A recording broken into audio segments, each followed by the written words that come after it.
Yini inkinga? Izinga labesifazane abahlukunyezwa ngokocansi, abadlwengulwayo nababulawayo zonke izinsuku ezweni liyanyuka ngonyaka nonyaka. Abesifazane abawu-6,786 ahlukunyezwa ngokocansi ngo-2017. Lokhu kudlula isibalo sabantu abawu-6,271 ku-2016. Sinabantu abesifazane abawu-18 abahlukunyezwa ngokocansi zonke izinsuku. Abesifazane abawu-40,035 badlwengulwe ngo-2017. Ngo-2016 babengu-39,828. Abesifazane abawu-109 badlwengulwa zonke izinsuku. Abesifazane abawu-2,930 namantombazane awu-294 babulawa ngo-2017. Ngonyaka odlule, abesifazane babengu-2,639, amantombazane babengu-265. Sinabesifazane namantombazane abayisishiyagalombili ababulawa zonke izinsuku. Yindaba kubheda kanje? Ukuze ubugebengu benzeka kudingeka izinto ezintathu: umuntu ongahlaselwa, umuntu ozimisela ukwenza ubugebengu, ukungabi khona kwamaphoyisa nabaphathi abazovimba ubugebengu. Uma kukhona into eyodwa engekho, abukho ubugebengu obuzokwenzeka. Siyilungisa kanjani lento? Sinabantu abaningi abahlukumezayo, angeke sikwazi ukulungisa lokho. Sinabantu abancane abakwaziyo ukuphatha ngendlela, angeke sikwazi ukulungisa lokho. Kodwa singenza ukuthi kube nzima ukuthi abantu abahlukumezayo bahlasela abesifazane.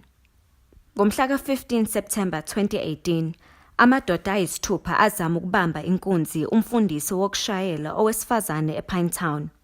Wabanjwa nommese emqaleni, naye umfundi wokushayela wabanjwa ngommese. Owesifazane wadubula oyedwa wamadoda ayisithupha ayezama ukubabamba inkunzi. Owesifazane wamxwayisa owayebambe ummese kumqala wakhe, wathi akayeke lento ayenzayo. Wamcela kaningi ukuthi akabayeke ngoba wayephethe isibhamu. Akalalelanga. Owesifazane wathatha isibhamu sakhe wamdubula washona. Laba abanye babaleka. Owesifazane wayeqeqeshiwe ukusebenzisa isibhamu. Wayeqeqeshiwe ukubona ingozi ebimelene nempilo yakhe kanye nempilo yomfundi. Wayefundisiwe ukuthi isikhali sisetshenziswa nini. Wayephethe isibhamu. Yini isiphakamiso sethu? Fundisa intombazane ukudubula.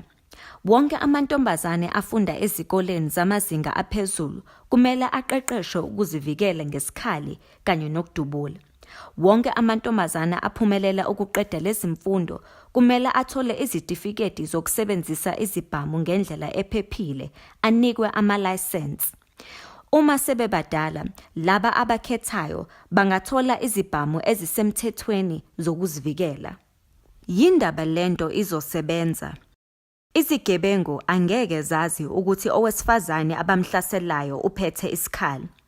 Bazokwazi ukuthi uma ephethe isibhamu uqeqeshiwe ukusisebenzisa lesi sibhamu. Yini efunakalayo? Imithetho yethu yenza ukuthi kube nzima kuphinde kubize ukuthi abesifazane bathole izibhamu ezisemthethweni. Kumele sishintshe imithetho yezibhamu ukuthi anike ilayisensi kumnikazi owesibhamu, hayi isibhamu. Kufana nelayisensi yokushayela, asikho isidingo sokuphinda isivivinyo sokushayela uma sizothenga imoto entsha. Yini intengo yalento? Lutho. Sithembe ukuthi umkhakha wezikhali uzokhokhela lemfundo.